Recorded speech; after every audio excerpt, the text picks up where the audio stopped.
뭐지? 며칠 전에 해주다가 끊겨가지고 이게 좀 되게 근데 길어. 아직 반도 안 했어. 그때 되게 오래 했었는데. 근데 아무튼 착한 여자 지금 읽어주는 책은 착한 여자라는 책이고, 아, 이 소설 속 그냥 소설 이야기야. 근데 소설 속 여자 주인공이 뭔가 좀 되게 좀 가엽다 그래야 되나? 그리고 약간 좀 착한 여자랑 깊은 슬픔이라고 신경숙 씨 소설이랑 약간 이 그런 류의 소설 속 이렇게 읽다 보면 뭔가 되게 약간 그 여자 주인공이 어떻게 보면 되게 약간 미련해 보이고 뭐 저런 여자가 있어? 이러는데 애들이 막 그랬는데 난 되게 좀 공감이 많이 갔어. 그래서 되게 막 이 책 읽으면서 되게 많이 울었었거든. 그래서 별거 아닌데 약간 읽다 보면은 내가 막 이거 그냥 다시 봐도 약간 막 이렇게 옛날 기억, 옛날에 막 이거 읽은 지도 이것도 거의 되게 예전에 읽었거든. 거의 한 이 책 자체가 나온 지가 되게 오래됐어. 나도 이 책 처음 읽은 게 거의 한 10년 정도 된 것 같아. 근데 보다 보면 막 이렇게 읽다 보면 생각나는 게 있어가지고 뭔가 약간 좀 눈물 나. 응. 여기 부분은 이 전 부분을 좀 약간 되게 막 많이 읽었었는데 여기에 처음부터 다시 읽는 건 좀 아닌 것 같고 그냥 대충 얘기하면 정인이라는 여자애가 정인이라는 여자애가 어렸을 때부터 되게 뭔가 되게 기구한 삶을 살았어. 엄마는 자살하시고 아빠는 엄마 죽고 나서 따로 나가서 살고 언니는 얘가 약간 13살 때부터 그냥 할머니 모시고 혼자서 이렇게 할머니 모시고 살아. 나중에 막 21살 때 됐을 때는 막 할머니도 막 치매 걸리고 막 이런데 할머니 막 병간호 하면서 되게 힘들게 살아. 언니도 있고 오빠도 있는데 언니도 어렸을 때 그냥 서울로 올라가 버리고 오빠도 계속 막 밖으로만 나다니고 집안 신경 안 쓰고 얘가 다 이렇게 돈 해서 소녀 가장 같은 거였어. 근데 이 여자애를 어렸을 때부터 그 13살 그 전부터 좋아하던 명수라는 오빠가 있었어. 그 명수라는 오빠가 그냥 되게 뜬금없이 사귀지도 않고 그냥 항상 잘해줬던 오빠가 프로포즈를 했어. 근데 그 프로포즈 한 날 얘는 좀 카사노바 그런 남자한테 빠져 있었어. 그래가지고 그냥 그 오빠한텐 아 오빠 장난치지 마 무슨 나 같은 한테 그 오빠는 의대생이었거든. 이제 곧 의사가 될 사람이었어.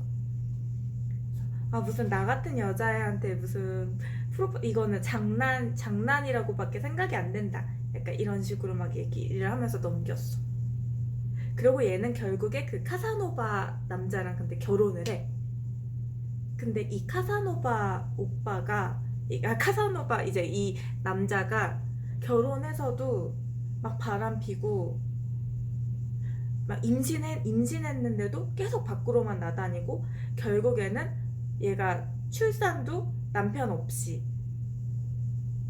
그냥 얘 혼자 그냥 되게 그게 남편 없어도 나 혼자서도 할 수 있어. 나 혼자서도 병원 가서 하면 돼. 괜찮아. 약간 이런 식으로 생각하면서 막 이 명수 오빠한테 근데 좀 되게 많이 의지를 해. 무슨 일이 생기면 오빠 나 지금 뭐 약간 그리고 오빠한테 딱 마침 그 타이밍에 연락이 오고 뭔가 무슨 일이 있을 때. 근데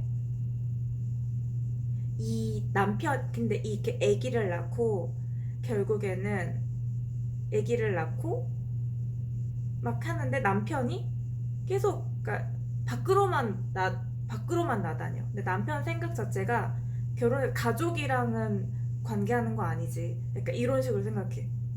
그리고 정인이라는 애가 되게 집안일도 잘하고 그냥 가정에 뭐라 해야 되지? 그런 집안일하는 사람? 막 그런 식으로만 생각해. 그러다가 얘가 또 근데 이 남편이 결국 운전하다가 사람을 치어 죽여. 사람을 치어 죽여서 구속이 돼. 그래서 남편은 이제 그 구속되고 이 여자애가 이제 혼자서 이제 애도 있잖아. 애도 있으니까 이제 출판사에 나가기 시작해. 출판사에 나가면서 남편이랑은 그러니까 아직 이혼한 상태는 아닌 것 같은데 나중에 이제 이혼하는 것 같은데 출판사에 다니면서 그 출판사에 같이 근무하는 어떤 남자가 약간 이 여자한테 막 잘해줘. 약간 호감이 있어서 얘도 약간 그걸 의식을 해.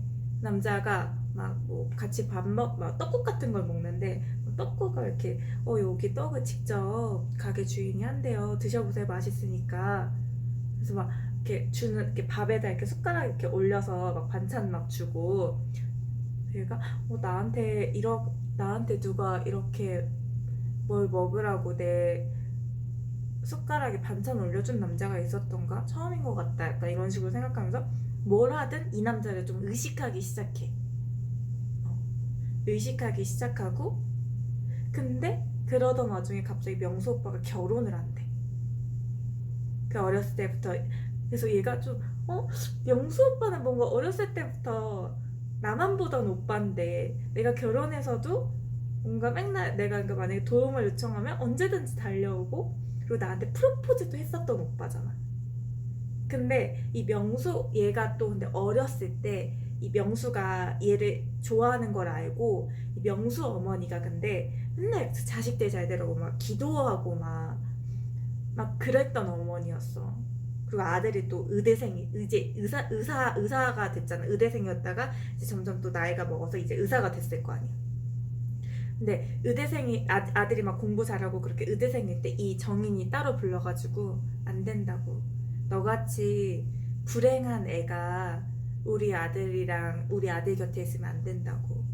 너는 되게 뭐라 해야 되지? 박복한 년? 약간 운이 나쁜 아이니까 우리 아들한테서 떨어지라고.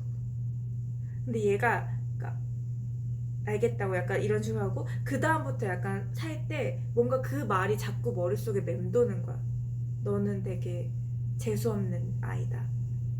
너는 어렸을 때 어머니가 자살하고 아버지 모든 가족들이 다 너를 버리고 약간 그랬던 애인데 약간 그 말이 계속 머리에 맴돌아서 뭔가 내가 그렇게 불운한 아이가 아니라는 걸 뭔가 이렇게 보여주고 싶어 했어 항상.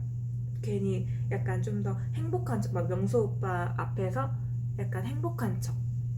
약간 그런 식으로 약간 나는 그러니까 불운한 애가 아니야 이거를 보여주고 싶어 했었는데 어쨌든 근데 계속 약간 이제 뭔가 명수 오빠는 계속 나만 볼 줄 알았는데 그 정인이라는 애만 볼 줄 알았는데 정인이라는 애만 볼 줄 알았는데 오빠가 결혼을 한다는 거야.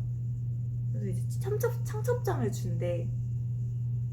근데 이제 그 여자랑 같이 얘를 이제 만났어. 그 연주라는 애랑 명수 오빠가 결혼을 하는데 연주라는 애가 이 정인이의 진짜 되게 친한 친구의 대학 동기 뭐 이랬는데 그 둘이 만난 것도 정인이네 집에 이 그 얘 친구인 미송이랑 그 명수랑 결혼한 연주랑 놀러 왔을 때 정인이가 근데 이렇게 뭐 딴 데로 나갔을 뭐 이렇게 집에 없었을 때 이 미송이라는 애랑 연주라는 애가 막 이렇게 운동하고 막 이랬었어. 되게 이게 거의 90년대인가 90년대 소설이야. 아직 막 핸드폰 잘 안 쓰고 막 공중전화 쓰고 막 요럴 때 시대이거든.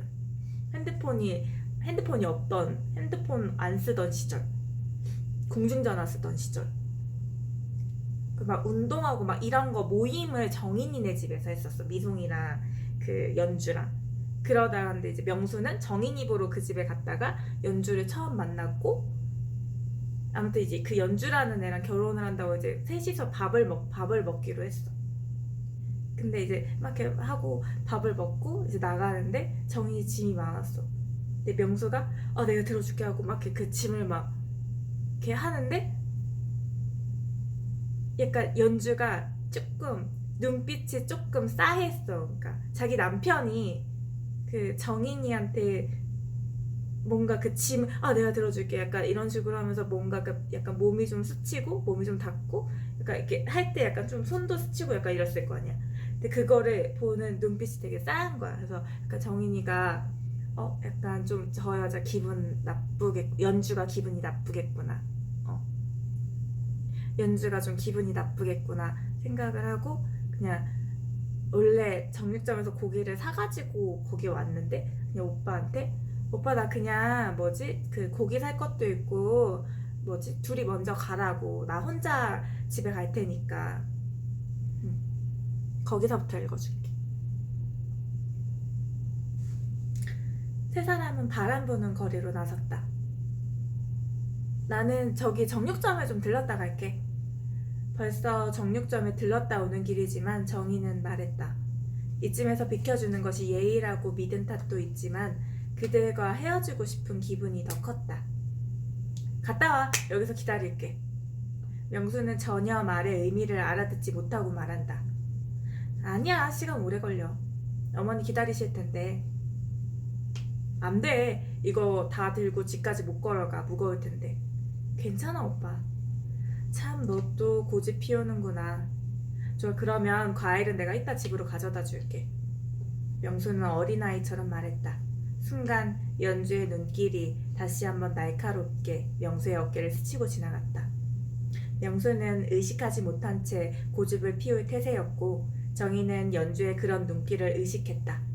정희는 그것이 무슨 의미인지를 이해했다. 이쯤에선 화를 내는 수밖에 없었다. 아, 글쎄 오빠 난 여기서 일이 좀 있다니까? 정희는 명수의 소나기에서 짐을 빼앗아들며 퉁명스러운 표정을 지어 보였다. 정희의 강한 반응에 명수는 좀 멍한 표정이었다. 이 세상 누구에게도 하지 못하는 부탁을 오직 명수에게만 할 수 있었던 정인이었다. 오빠 이것 좀 들여다줘. 오빠 나 아이 낳을 것 같아. 오빠 현준 씨가 구속됐어. 하지만 정희는 이제 생각한다. 이제 그런 날들은 다시 돌아오지 않는다는 것을. 두 사람은 정인을 거기에 두고 돌아서 걸어가기 시작했다. 27, 정인은 나이를 아주 많이 먹어버린 여자처럼 세월을 느낀다. 이럴 때 사람들은 삶이 지나가는 소리를 듣는 것일까? 삶이 지금 정인의 귓가를 윙윙거리는 바람 소리처럼 차갑고 허망하게 흘러가는 소리. 이제 명수 오빠는 날 잊겠지? 터미널 다방, 서울식당, 오뚜기 슈퍼, 그리고 저기 입 떨어지는 나무 하나, 둘, 셋. 의미 없는 간판들을 읽으며 정희는 그날 집으로 가기 위해 먼 길을 돌아갔다.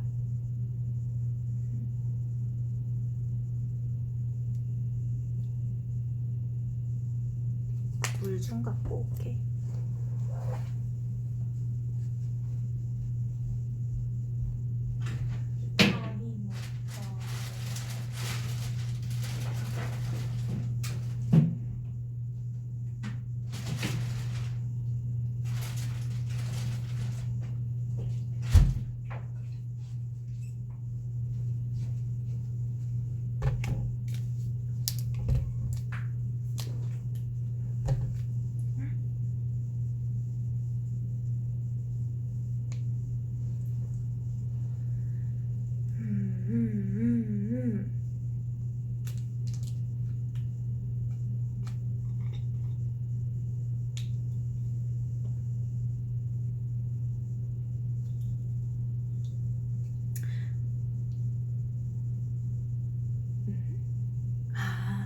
이게 여기까지가 착한 여자 1권에 있었던 내용이고 착한 여자가 2권까지 있나봐.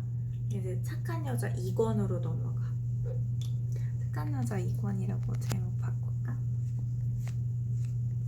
착한 여자 2권 2권 그러면 착한 여자라고 책 제목인 줄 더 알겠다. 오히려 2권이라고 쓰면 그치?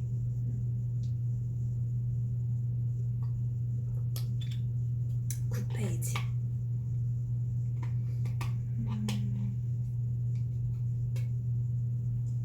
비발디 겨울 2악장 말이야. 그건 바로 오늘 같은 날을 위해서 만든 곡일 테지? 글쎄, 그건 눈 내리는 겨울의 전경을 묘사한 거라던데? 아니, 들어봐. 바로 이런 날씨야. 바로 이런 날씨를 나는 쨍한 날씨라고 불러. 추위가 팽팽하게 서 있잖아. 그래서 만지면 얇은 얼음처럼 깨어져 버릴 것만 같잖아. 저 바이올린 소리는 그 긴장을 말해주는 것 같지 않아? 그치? 그래? 뭐 듣고 보니까 그런 것 같기도 하다. 언젠가 명수가 정인에게 읍내에서 클래식을 틀어주는 단 하나의 다방에 앉아 정인은 말했었다. 그날도 이렇게 정인의 말대로 쨍한 겨울 날씨였는지도 모르겠다. 그런데 그 말은 정인이 했는데 왜 오늘 아침 모처럼 고향에 돌아와 아침상을 받기 전에 그 생각이 나는지 명수는 알 수 없었다. 누군가가 말했었다. 기억은 단지 머릿속에만 저장되는 것은 아니라고. 아마 자명이었던가? 기억은 몸의 곳곳에 혈에도 남아있다고. 자명이 현준이의 형이 현국인데 그 현국이가 마누라가 자살하고 그 다음에 스님이 됐어. 그래서 그 현국이가 그냥 자명 스님이 됐어. 자명이 그냥 스님 이름? 그 남편 형 그 스님. 아마 자명이었던가? 기억은 몸의 곳곳에 혈에도 남아있다고. 침을 놓으면 때로 환자들은 서러운 울음을 터뜨리기도 하는데 자신들은 왜 울고 있는지 도무지 이유를 모른다고. 하지만 확실히 그 혈의 기억들은 남아서 마음보다 오래 간직되는 거라고. 그는 재미있는 말을 보탰다. 웃음은 위로 올라가 증발되는 성질을 가졌지만 슬픔은 밑으로 가라앉아 앙금으로 남는다고. 그래서 기쁨보다 슬픔은 오래오래 간직되는 성질을 가졌는데 사람들은 그것을 상처라고 부른다고 했다. 그의 말을 믿는다고 한다면 기억은 몸의 혈뿐만 아니라 장소에도 묻어있는지도 모르겠다. 명수의 이 집은 어린 시절의 모습을 고스란히 간직하고 있어서 온통 정인과의 추억으로 채워져 있다고 해도 과언은 아니니까 말이다. 그러니 그의 말을 믿는다면 정인의 웃음소리와 19 그녀의 붉은 볼과 쨍한 음성이 고향에서 맞는 이 아침에 생생하게 떠오른 것은 그리 이상한 일도 아니었다.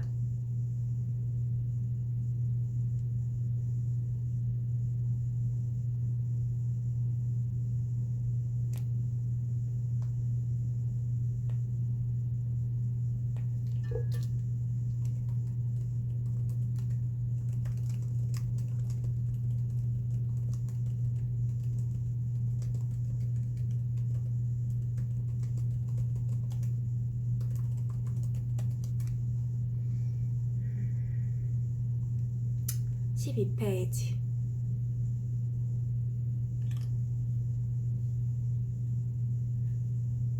저예요. 잘 잤어요? 아침은요? 지금 막 먹으려 그래. 바로 올라올 거죠? 글쎄, 그렇게 해야 되겠지? 바로 올라오세요? 누구 만날 일은 없죠? 연주의 목소리는 누구라는 부분에서 조금 머뭇거리는 듯 했다. 누구? 누구? 그냥요. 나 보고 싶어요? 명수는 그냥 웃었다. 여자들은 이상하게 이런 말을 좋아했다. 보고 싶다거나 그립다거나 사랑한다는 말. 명수는 대답하지 않았다. 어젯밤에 헤어진 그녀였고 사실 아직 보고 싶어 할 시간도 없었다. 어젯밤 헤어지고 명수는 잠에서 깨어난 지 얼마 되지 않았으니까 말이다. 그런데 연주는 묻는 것이다. 나 보고 싶어요? 하고. 그가 수줍은 듯 웃으면 연주는 아마도 이렇게 말할 것이다. 그대가 곁에 있어도 나는 그대가 그립다라는 말도 몰라요?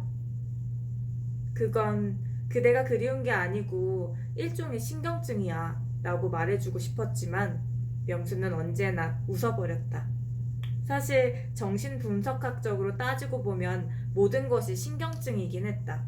우산을 잃어버리는 것, 넘어져 팔을 다치는 거. 이렇게 아침 일찍 전화를 걸어 보고 싶다고 말하는 연주의 말투. 그렇지만 그는 연주에게 그렇게 이야기하고 싶지는 않았던 것이다. 전화를 끊고 나서 그는 문득 정인에게 전화를 해볼까 생각했다. 올라가는 길에는 정인과 동행해도 좋을 것 같았기 때문이다. 아직도 정인이한테 마음이 남아가지고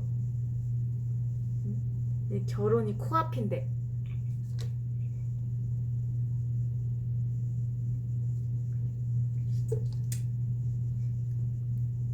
음. 17페이지. 명순의 그 의사 오빠, 명수랑 명수 어머니랑 대화하는 거다. 명수 어머니. 나는 걔가 싫다? 불길하단 말이야. 명수는 대답하지 않는다. 하기는 명수도 어머니 정시댁도 그것이 정말 왜 그러는지 알지 못했다. 두 부자가 정인이만 보면 사족을 쓰지 못하는 듯한 표정을 지었던 것이 정시댁 가슴에 새겨져 있었던 것일까? 그도 아니면 어느 날 정씨가 술을 먹고 들어와 하던 말 때문이었을까? 정관 엄마가 안 됐어. 바느질 보따리를 들고 가길래 내가 자전거로 실어다 줬지. 그 고운 사람이 남편 잘못 만나서 안 됐어. 남편이 여자를, 그것도 마을 여자의 인물을 두고 칭찬을 하기는 그때가 처음이자 마지막이었다. 언제나 무덤덤한 사람인 줄만 알았는데, 자랑삼아 남들에게 이야기했었는데, 그런데 그게 아니었던 것 같았다. 그것이 정시댁의 마음에 새겨져 있었지만 그래서일까? 그래, 그것은 아무도 모른다.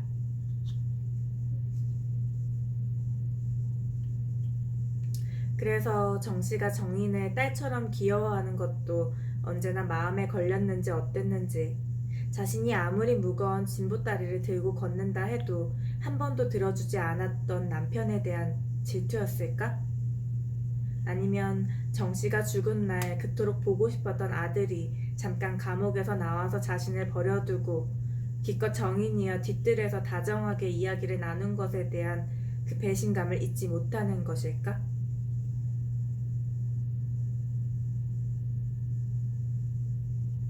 그건 역시 아무도 모른다. 정시댁을 울다가 울면서 꾀지지한 앞치마를 들어 코를 휑하니, 정시댁은 울다가 울면서 꾀지지한 앞치마를 들어 코를 휑하니 풀고는 그것을 벗어 옆으로 놓는다. 코까지 풀었으니 세탁을 해야 할 것 같았기 때문이다. 명수는 여전히 툇마루에 앉아 담배를 피우고 있다. 무뚝뚝한 게 꼭 지혜비를 닮아가지고 누가 씨도둑질 했댈까봐. 정시댁은 혼잣말을 하다가 갑자기 다시 목을 놓아 운다. 명수를 흉보자고 혼잣말을 하다가 죽은 남편을 떠올려버린 것이다. 만일 남편이 살아있었다면 얼마나 기뻐할까 하는 생각을 했던 것이다. 며느리를 보았다면, 배꼽같이 예쁘고 똑똑한 며느리감을 보았다면 아마도 그는 기뻐했을 것이다.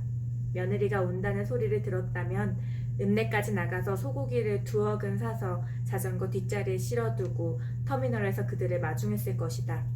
아마도 그는 별로 감정을 내색하지 않고 그저 볼 일이 있어서 나온 김에 너희들을 만났구나, 짐짓 이렇게 멋없는 소리로 대꾸하겠지만 정시댁은 안다.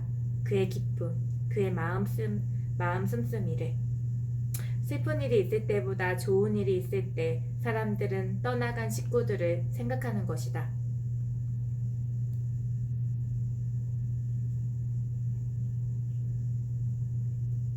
예전에 정인이 보고 제가 결혼하자고 그랬었어요. 저랑 결혼할 생각도 없는 정인이한테 제가 결혼하자고 한번 그랬었다고요. 정인이가 명수한테 결혼을 하자고 매달렸다가 거절을 당한다고 했어도 분한판이었다. 그런데 하늘 같은 아들이 그 애한테 거절을 당하다니. 그것이 감히 거절까지 하다니. 정시댁은 참을 수가 없는 기분이었다. 식사하세요, 어머니. 담배를 피우고 들어온 명수가 상에 마주 앉아 숟가락을 들었다. 정시댁은 여전히 분한 기분이 가시지 않았지만 아들이 먼저 들어와 밥을 먹어주는 게 기뻤다. 그녀는 입맛이 싹 가시는 기분이었지만 아들을 위해 숟가락을 들었다. 국 다시 데워주랴? 됐어요.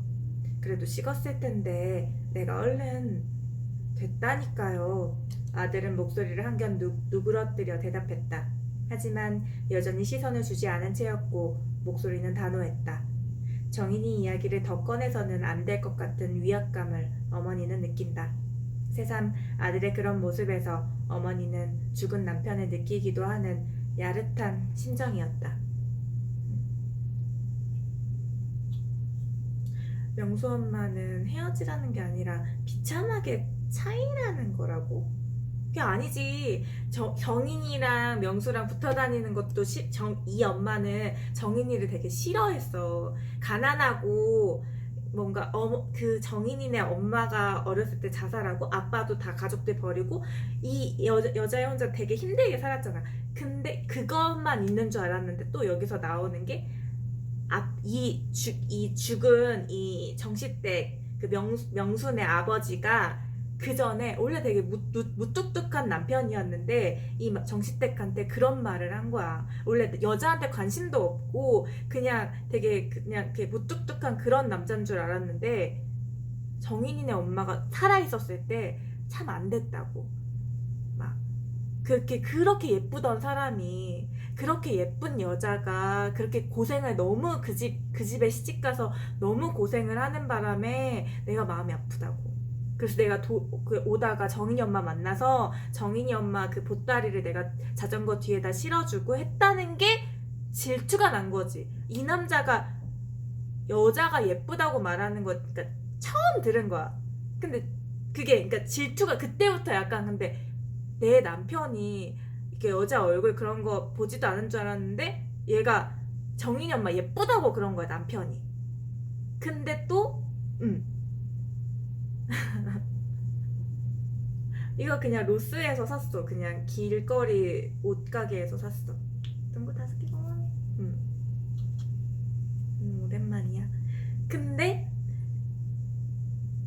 또 아들이랑 남편이 그러니까 아들이랑 남편은 되게 예쁘게 생긴 여자가 그 어머니도 그랬고 너무 고생하는 게 짠하잖아. 너무 예쁜데 너무 고생을 하니까 막 얼굴도 막 상한 것 같고 그러니까 너무 일을 너무 열심히 하고 맨날 막 이렇게 막 힘들어가지고 막 되게 고왔는데 막 좀 약간 주름도 생기고 막 얼마나 힘들었으면 저럴까 약간 그런 거를 근데 집에서 막 얘기하고 이게 엄마가 보기에는 그게 질투가 난 거지. 그래서 자기네 집 남자들은 남편이든 자기 아들이든 왜 그쪽 여자들한테 저렇게 막 안쓰러워서 못 볼 것 같은 눈빛을 보낼까? 그런 눈빛을 본 거지.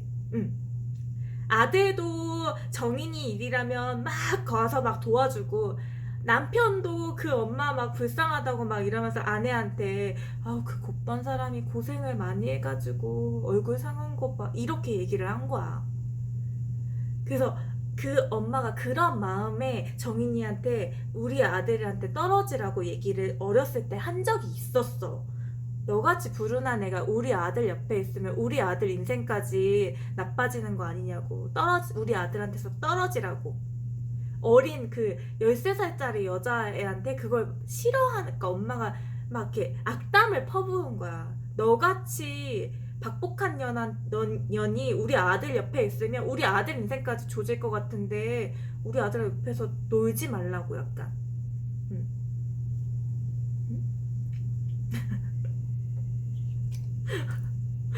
감옥한 여자.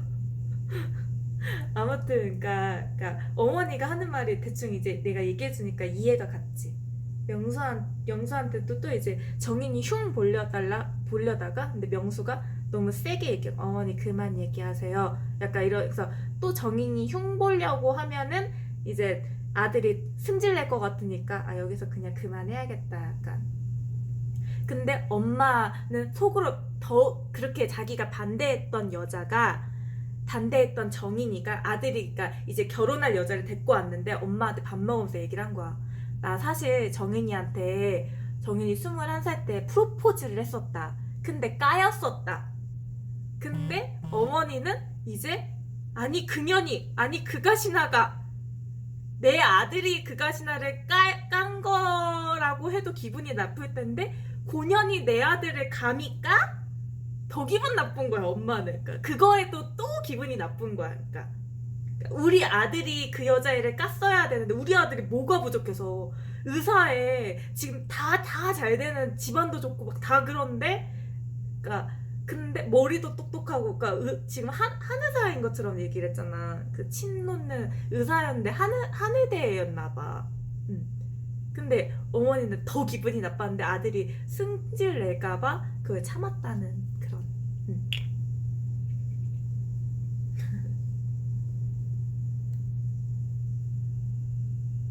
엄마가 그러니까 그냥 이제 밥 먹으면서 근데 또 정인이 흉을 본 거야. 나는 걔가 싫어. 막 이렇게. 너 정인이랑 막 나는 정인이가 너무 그러니까 불길해서 애가 어렸을 때부터 부모 다 죽고 근데 이렇게 속으로는 그 말은 안 한 거지. 남편이 정인이 엄마 얼굴 곱다. 그러니까 그 집 여자들 얼굴이 곱다. 근데 막 이렇게 마음 그게 그러니까 예전부터 근데 그런 그러니까 여기에 써있기를 그 말이 걸려서였을까? 그러니까 계속 그러니까 그런 것들 그러니까 그 아들한테 밥 먹으면서 난 정인이가 너무 싫어 이렇게 흉을 본 거야. 그러니까 아들은 근데 어렸을 때부터 정인이를 좋아했단 말이야. 그러니까 엄마한테 그러니까 엄마가 정인이 흉을 먼저 봤어. 그러니까 밥 먹는데. 근데 이 명수는 어렸을 때부터 정인이를 너무 좋아했었어. 그러니까 엄마한테 나 근데 엄마 정인이한테 프로포즈 한 적도 있었다고. 지금 그냥 그걸 얘기를 한 거야. 그러면서 약간 좀 엄마가 한마디 더 정인이 흉을 보면 그가시나 불길해서 붙지 마라. 연락하지 마라. 이렇게 얘기를 하면 아들이 승질 낼 것 같으니까 엄마가 그 말에 참았대. 더 하고 싶었는데. 지금 책 얘기하고 있어. 책 얘기.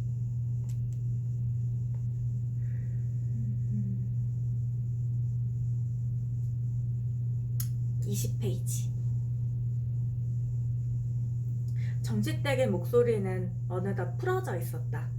생각해보면 2달 후면 어엿하게 장가보낼 아들이었는데 그것도 서울에서 최고 학교를 나온 며느리를 맞을 터인데 자신이 너무 입방정을 떨었나 싶은 생각도 들었다.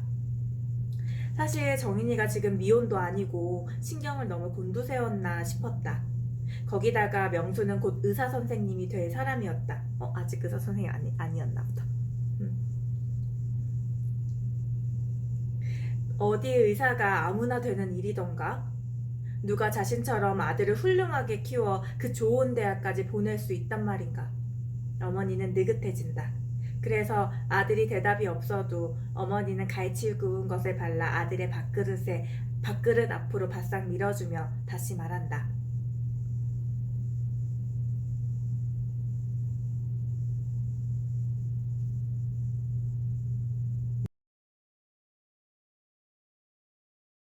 네, 괜찮나?